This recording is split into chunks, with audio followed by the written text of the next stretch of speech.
ان الحمد لله نحمده ونستعينه ونستغفره ونعوذ بالله من شرور انفسنا ومن سيئات اعمالنا من يهده الله فلا مضل له ومن يضلله فلا هادي له واشهد ان لا اله الا الله وحده لا شريك له واشهد ان محمدا عبده ورسوله اما بعد فان خير الحديث كتاب الله وخير الهدي هدي محمد صلى الله عليه وسلم وشر الأمور محدثاتها وكل محدثة بدعة وكل بدعة ضلالة وكل ضلالة في النار. أعوذ بالله السميع العليم من الشيطان الرجيم من همزه ونفخه ونفثه. بسم الله الرحمن الرحيم. رب اشرح لي صدري ويسر لي أمري واحلل عقدة من لساني يفقهوا قولي. بسم الله الرحمن الرحيم. ان الله وملائكته يصلون على النبي يا ايها الذين امنوا صلوا عليه وسلموا تسليما. اللهم صل على محمد وعلى ال محمد كما صليت على ابراهيم وعلى ال ابراهيم انك حميد مجيد. اللهم بارك على محمد وعلى ال محمد كما باركت على ابراهيم وعلى ال ابراهيم انك حميد مجيد.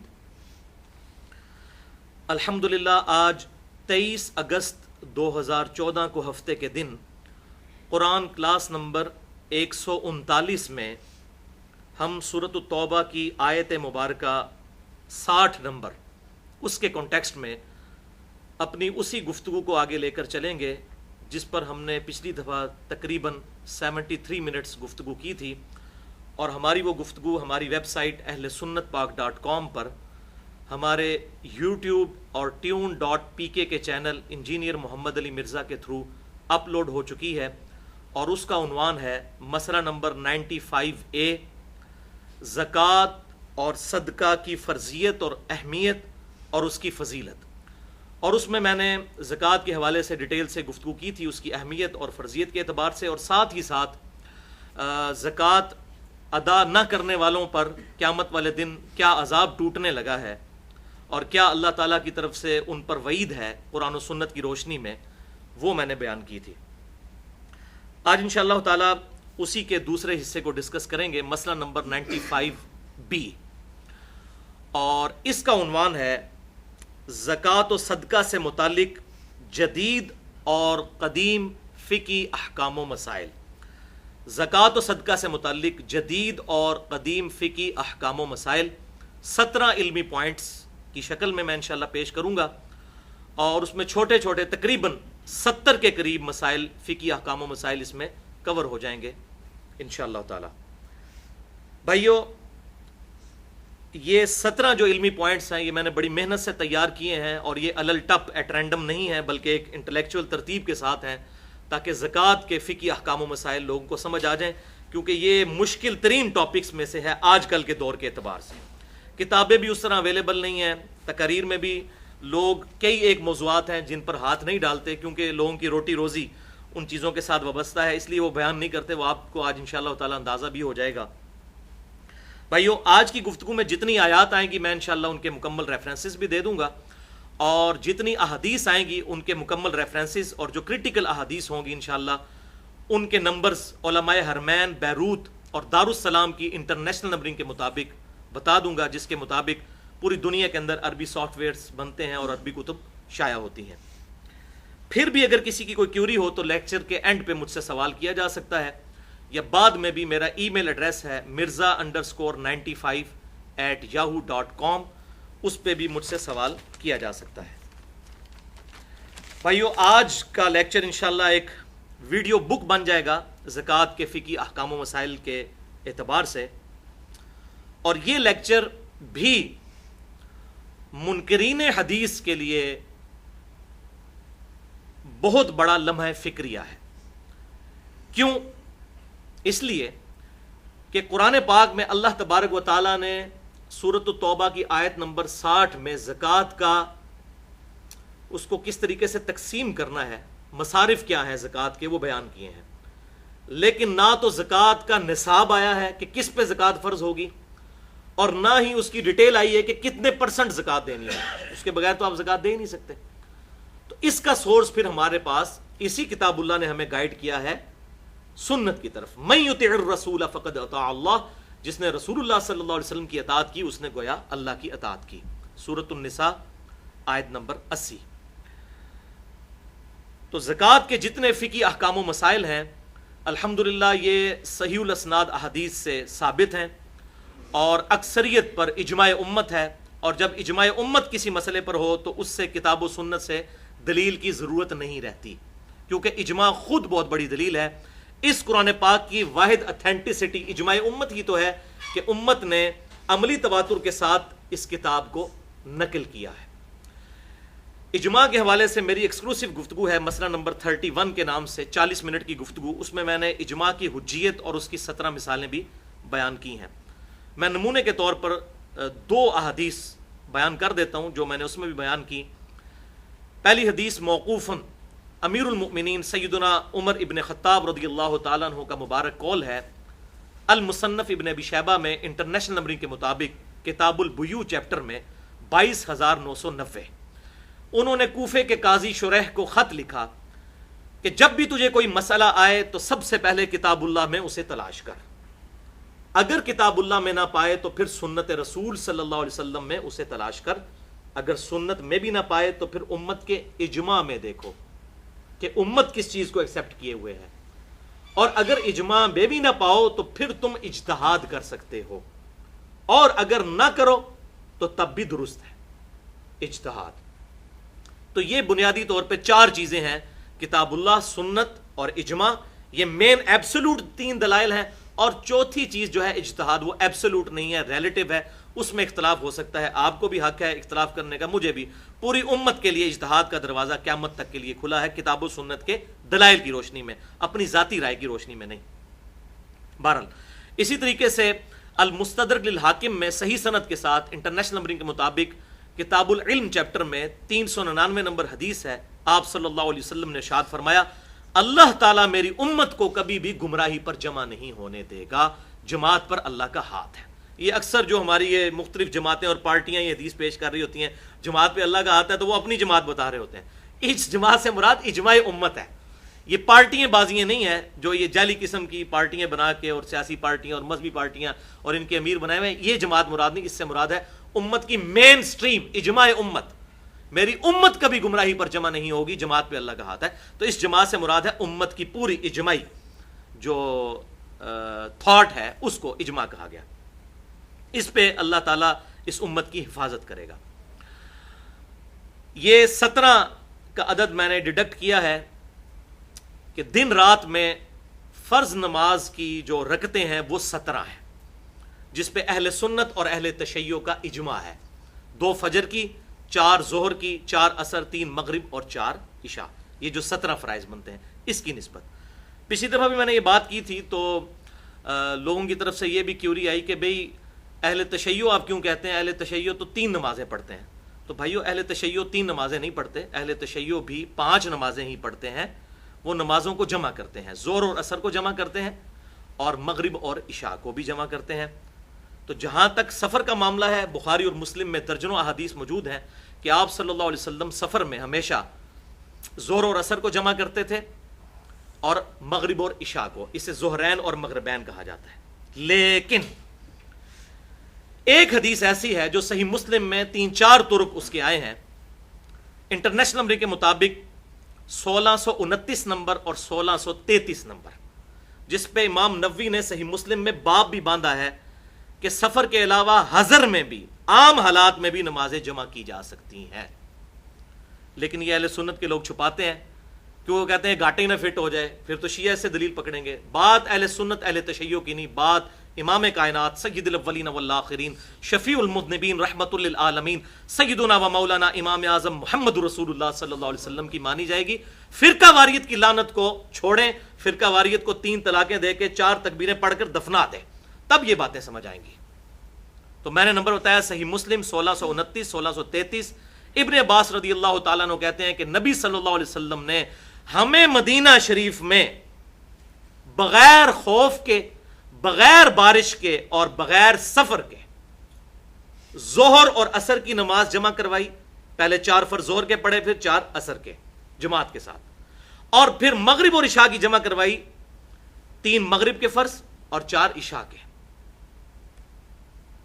اب جب یہ انہوں نے بات کی ابن عباس رضی اللہ تعالیٰ عنہ نے، تو ظاہر ہے کہ آگے سب کے لیے پریشانی تھی۔ تو یہ حدیث جو تابعی بیان کرتے ہیں وہ ہیں سعید ابن جبیر رحمۃ اللہ علیہ، المتوفی 96 ہجری۔ جب انہوں نے یہ حدیث بیان کی، ابن عباس کے شاگرد تھے، تو ان کے آگے سے شاگرد جو ہیں وہ تبع تابعی ابو زبیر پوچھتے ہیں کہ سعید ابن جبیر یہ آپ کیا کہہ رہے ہیں؟ آپ صلی اللہ علیہ وسلم نے عام حالت میں بھی نمازوں کو جمع کیا؟ تو انہوں نے کہا ہاں، میں نے بھی یہی سوال حضرت عبداللہ ابن عباس سے پوچھا تھا کہ یہ آپ کیا کہہ رہے ہیں کہ آپ صلی اللہ علیہ وسلم نے ظہر اور عصر کو اور مغرب اور عشاء کو عام حالت میں بھی جمع کیا تھا، تو کیوں کیا تھا؟ تو حضرت عبداللہ ابن عباس رضی اللہ تعالی عنہ نے فرمایا آپ صلی اللہ علیہ وسلم نے یہ اس لیے کیا تھا تاکہ امت کے لیے نمازوں کے معاملے میں کوئی تکلیف نہ باقی رہے، آسانی پیدا ہو جائے۔ حریص علیکم بالمؤمنین رؤوف الرحیم، اللہ کے محبوب صلی اللہ علیہ وسلم مومنین کی جانوں سے بڑھ کر ان پر رحم فرمانے والے ہیں۔ لیکن مولویوں نے یہ فیسلٹی ہم سے چھین لی اور اسے شیعہ سنی کا مسئلہ بنا دیا۔ ہاں یہ بات درست ہے، اس کی روٹین نہ بنائی جائے، کبھی کبھار کوئی جمع کرتا ہے، روٹین بھی اگر کوئی بنائے اس پہ فتویٰ کوئی نہیں لگے گا۔ ایون اہل تشیع کی کتابوں میں بھی یہ لکھا ہوا ہے کہ افضل یہی ہے کہ 5 نمازیں الگ الگ وقت میں پڑھی جائیں، یہ صرف جائز ہے، ہم بھی یہی کہتے ہیں، افضلیت یہی ہے کہ 5 نمازیں الگ الگ وقت میں پڑھی جائیں۔ لیکن اگر کوئی ان کو جمع کر لیتا ہے، فجر کو الگ پڑھتا ہے، ظہر اور عصر کو جمع کرتا ہے اور مغرب اور عشاء کو، تو یہ بالکل اہل سنت اور اہل تشیع کا اس پر بھی اجماع ہے۔ یہ میں نے اس حوالے سے کلیئر کر دیا کیونکہ یہ کافی سارے اس پہ کومنٹس لوگوں کے آ رہے تھے، میں نے کہا کہ اسے شروع میں ہی میں کلیئر کر دوں۔ اب اللہ کا نام لے کر 17 علمی پوائنٹس ہم شروع کرتے ہیں۔ ایک دفعہ دروشی پڑھ لیجئے۔ اللہم صلی علی محمد وعلی آل محمد کما صلیت علی ابراہیم وعلی آل ابراہیم انک حمید مجید۔ اللہم بارک علی محمد وعلی آل محمد کما بارکت علی ابراہیم وعلی آل ابراہیم انک حمید مجید۔ علمی پوائنٹ نمبر 1، بھائیو اس بات پر اجماع ہے کہ ہر صاحب نصاب عاقل اور بالغ مسلمان پر اس کا جو بچت والا مال ہے جس پر سال گزر جائے، قمری سال، لیونر ایئر، تو سال میں ایک دفعہ زکوٰۃ دینا اس پر فرض ہے۔ اس پہ پوری امت کا اجماع ہے، اہل سنت کا، اہل تشیع کا، جتنے اہل سنت کے آف شوٹس ہیں، حنفی، مالکی، شافعی، حنبلی، اور اسی طریقے سے اہل تشیع کے اندر چاہے وہ زیدیہ فرقہ ہو، اثنا عشری ہو، سب کا اس پر اجماع ہے کہ یہ زکوٰۃ دینی ہے ہر اس مسلمان نے جو صاحب نصاب ہو جائے سال میں ایک دفعہ، جب وہ اس تھریش ہولڈ پوائنٹ کو کراس کر جائے جسے ہم نصاب کہتے ہیں۔ اس حوالے سے اگر کوئی شخص یہ زکوٰۃ دے دے گا تو پھر کنز یعنی مال کا جوڑنا اس کے لیے جائز ہو جائے گا، خزانہ جمع کرنا جائز ہو جائے گا اگر وہ ریگولرلی زکوٰۃ دے گا۔ ادروائز آپ نے پچھلی دفعہ سورۃ التوبہ کی آیت نمبر 33 اور 34 اور 35 کے کانٹیکسٹ میں سن لیا کہ یہ مال جو ہے سونا اور چاندی، یہ گرم کر کے ان لوگوں کے ماتھوں پر داغے جائیں گے اور ان کے پہلوؤں پر، ان کے پیٹھوں کے اوپر جو لوگ زکوٰۃ نہیں ادا کرتے۔ پچھلی دفعہ میں نے ڈیٹیل سے 73 منٹس اسی بھی تو گفتگو کی تھی۔ اس حوالے سے ایک موقوفاً صحیح حدیث بھی موجود ہے، جامعہ ترمذی میں انٹرنیشنل نمبر کے مطابق 632 نمبر، سیدنا ابن عمر رضی اللہ تعالی عنہما کہتے ہیں کہ جو مال کسی کو حاصل ہوا اور اس کے پاس 1 سال تک پڑا رہا تو اس پر زکوٰۃ دینا فرض ہے۔ امام ترمذی رحمۃ اللہ علیہ نے پھر اس کے ساتھ اہل علم کے کامنٹس بھی نقل کیے ہیں اس حوالے سے کہ اگر سال گزر گیا، سال گزرنے سے جسٹ تھوڑی دیر پہلے اگر اس صاحب نصاب کے مال میں کوئی اور مال ایڈ ہو گیا تو کیا صرف سال گزرنے والے مال پر زکوٰۃ دے گا یا پورے مال پر دے گا؟ تو انہوں نے کہا کہ اکثر اہل علم کا اس پر اتفاق ہے کہ پورے ہی مال پر وہ زکوٰۃ دے گا، کیونکہ صاحب نصاب وہ پہلے ہی ہو چکا تھا۔ اگر وہ 12 مہینے چاند کے اعتبار سے، قمری اعتبار سے پورا ہونے سے پہلے اگر 10ویں مہینے اسے اور رقم مل گئی تو اس کے اندر ایڈ ہو گئی تو پوری کی وہ زکوٰۃ نکالے گا۔ اب رہا یہ مسئلہ کہ رمضان مبارک میں زکوٰۃ دینی چاہیے یا رمضان کے علاوہ بھی دے سکتے ہیں، تو اس میں رمضان کی کوئی قید نہیں، رمضان کے علاوہ بھی آپ زکوٰۃ دے سکتے ہیں، جب بھی آپ کا لیونر ایئر پورا ہوگا آپ اس کے مطابق زکوٰۃ دیں گے۔ لیکن یہ بات صحیح ہے کہ صحیح بخاری اور مسلم کی متفق علیہ حدیث ہے، بخاری میں 1904, مسلم میں 2707 کہ امام کائنات صلی اللہ علیہ وسلم نے فرمایا کہ رمضان المبارک میں اللہ تعالیٰ اعمال کے ثواب کو 10 سے لے کر 700 گنا تک بڑھا دیتا ہے. چونکہ رمضان میں ثواب اعمال کا بڑھ جاتا ہے 700 گنا تک، اور اللہ چاہے تو کسی کے لیے اس سے بھی زیادہ بڑھا دے. لہٰذا بہتر یہی ہے کہ رمضان المبارک میں زکوٰۃ نکالی جائے. چوپڑیاں نہ لے، دو دو، ٹھیک ہے. جیسا کہ عمرے کے بارے میں صحیح بخاری اور مسلم میں حدیث موجود ہے متفق علیہ کہ آپ صلی اللہ علیہ وسلم نے فرمایا جس نے رمضان المبارک میں عمرہ کیا گویا اس نے حج کیا. اور مسلم کے ایک طرق میں آتا ہے اور ابو داؤد کے ایک طرق میں کہ گویا اس نے میرے ساتھ حج کیا جس نے رمضان المبارک کا عمرہ کیا. تو اسی طریقے سے پریفریبل یہی ہے. اور ویسے بھی حساب رکھنا آسان ہو جائے گا قمری سالوں کا، کیونکہ ہم تو جو ہے وہ شمسی سالوں کے اعتبار سے چل رہے ہوتے ہیں، تو لیونر ایئر کے مطابق ہم نہیں چل رہے ہوتے، ہم سولر ایئر کے مطابق چلتے ہیں. تو اگر یہ لیونر ایئر کا حساب رکھنا ہے تو رمضان میں ثواب بھی زیادہ اور حساب رکھنا بھی آسان ہو جائے گا انشاءاللہ تعالی. اچھا بھائیو، اس بات پر بھی اجماع ہے کہ کوئی شخص اپنی زکوٰۃ پیشگی بھی نکال سکتا ہے، یعنی اگلے سال کی پہلے ہی نکال لے، اپنے پاس حساب کتاب نوٹ کر لے. اسی طریقے سے وہ ڈیلے کر کے بھی نکال سکتا ہے، اور اسی طریقے سے پر منتھ ڈیوائڈ کر کے بھی نکال سکتا ہے. اگر سال بعد اس کی سپوز 40,000 بن رہی ہے تو 12 مہینوں پر ڈیوائڈ کر کے ایک تنخواہ دار آدمی تھوڑے تھوڑے پیسے نکال کے اپنی زکوٰۃ دیتا رہتا ہے، تو یہ بھی جائز ہے. اس پر اجماع موجود ہے. اور امام ترمذی رحمۃ اللہ علیہ ایک حدیث بھی لے کر آئے انٹرنیشنل نمبر کے مطابق 679 نمبر، اور ابو داؤد میں 1624. اور امام ترمذی نے اس کے ساتھ اہل علم کے کامنٹس بھی نقل کیے ہیں کہ زکوٰۃ پیشگی بھی عطا کی جا سکتی ہے، اس میں اللہ تعالیٰ نے آسانی دی ہے. علمی پوائنٹ نمبر 2، اجماع کی روشنی میں اور صحیح الاسناد احادیث کی روشنی میں کن کن چیزوں پر زکوٰۃ واجب ہے، ان کا نصاب کیا ہے، اور کتنی زکوٰۃ نکالنی ہے. یہ تینوں چیزیں یہ انشاءاللہ اب ہم اس علمی پوائنٹ نمبر 2 میں سننے کی سعادت حاصل کریں گے. اس میں احادیث کے حوالے دے دیتا ہوں جلدی سے. صحیح بخاری میں انٹرنیشنل نمبر کے مطابق 1454 نمبر حدیث، یہ ڈیٹیلڈ حدیث ہے تقریباً 2 صفحوں پر، اور تقریباً زکوٰۃ کے 80% مسائل اس صحیح بخاری کی حدیث سے ثابت ہوتے ہیں. یہ بیسیکلی سیدنا ابو بکر الصدیق رضی اللہ تعالیٰ عنہ کا خط ہے جو انہوں نے حضرت انس ابن مالک کو لکھا تھا جب انہیں بحرین کا گورنر بنا کر بھیجا. تو یہ خط لکھا انہوں نے اور کہا کہ اللہ کے محبوب صلی اللہ علیہ وسلم کو اللہ تعالیٰ نے زکوٰۃ کا یہ نصاب بتایا ہے، اور یہ زکوٰۃ مسلمانوں سے لینی ہے، غریبوں سے لے کر امیروں سے لے کر غریبوں میں تقسیم کرنی ہے. وہ بڑا ڈیٹیل خط ہے 1454 صحیح بخاری کے اندر 80% مسائل زکوٰۃ کے اس حدیث سے ثابت ہوتے ہیں. دوسری حدیث ہے 1459 صحیح بخاری میں ہی، صحیح بخاری میں 1483 اور 1499. اسی طریقے سے صحیح مسلم میں 2263 2265 2268، اور اس کے علاوہ بھی جامعہ ترمذی میں، سنن ابی داؤد میں، سنن نسائی، سنن ابن ماجہ، الموطا امام مالک، مسند امام احمد، اور بھی احادیث کی کتابوں میں ڈیٹیل کے ساتھ الحمدللہ زکوٰۃ کے احکام و مسائل موجود ہیں.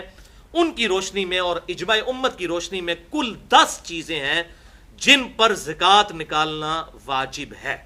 10 چیزیں. اب میں یہ 10 کی 10 چیزیں بیان کروں گا تیزی سے، اور ان چیزوں کے نام بتاؤں گا. نمبر 1، نمبر 2 ان کا نصاب، وہ تھریش ہولڈ پوائنٹ کیا ہے جو کراس ہو تو اس کے بعد زکوٰۃ شروع ہوتی ہے. اور نمبر 3 یہ بھی بتاؤں گا کہ کتنی کتنی زکوٰۃ نکالنی ہے ان چیزوں پہ. نمبر 1، سونا، گولڈ. گولڈ اگر کسی کے پاس 20 دینار ہو تو سال میں آدھا دینار اس کی زکوٰۃ دینا ضروری ہو جاتا ہے. 20 دینار آج کل کے دور کے اعتبار سے 7.5 تولے سونا بنتا ہے، اور 1 تولہ 11.664 گرام ہوتا ہے. گرامز میں یہ نصاب بنے گا 87.48 87.48 گرام. جب کسی کے پاس اتنا گولڈ جمع ہو جائے تو اس نے اس پہ زکوٰۃ دینی ہے. کتنی دینی ہے؟ 2.5%.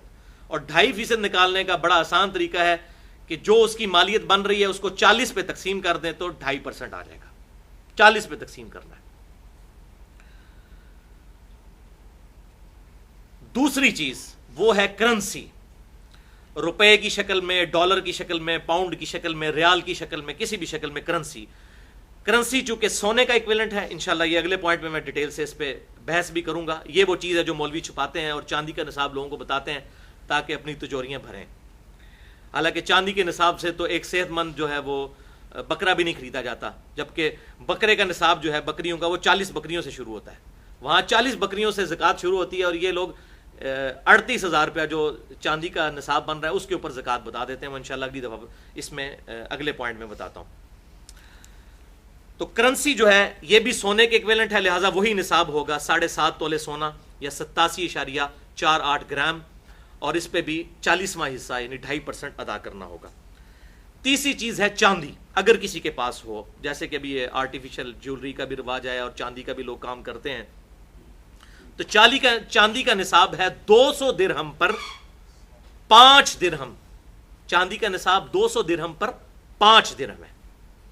تو یہ آج کل کے 200 درہم اگر چاندی کے وہ کیلکولیٹ کیے جائیں تو یہ 52.5 تولے چاندی بنتی ہے، اور اگر گرامز میں اسے 11.664 والا فارمولہ لگا کر کیلکولیٹ کیا جائے تو 612.36 گرام یہ بنتا ہے چاندی کا نصاب. اس پہ بھی 40واں حصہ دینا ہوگا، 40 پہ تقسیم کریں گے یا 2.5% نکال لیں. چوتھی چیز ہے مال تجارت.